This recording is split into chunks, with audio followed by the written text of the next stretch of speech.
Баткен eli, Баткенге келген меймандар. Мына Баткенде Дыйкан базарының кіре берішіде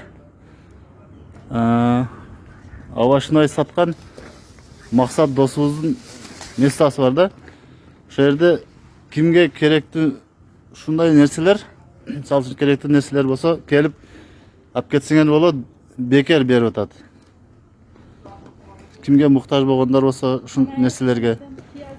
Акта мындай бар жок бар экен да, мына башкача айтканда не керек болсо келип алып кете бересиздер. Ким муктаж болгондор да эми, Кудай кааласа бекер берип атат. Өзү Мақсат досубуз сүйлөп коёбуз. Баткен eli үшін бесплатный келіп кетсеңіздер болот. Мына Баткен eli көрдүңүздөр.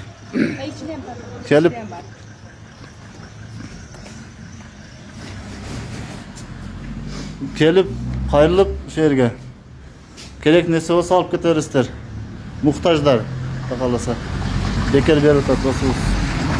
Ихсан кылып Баткен элине.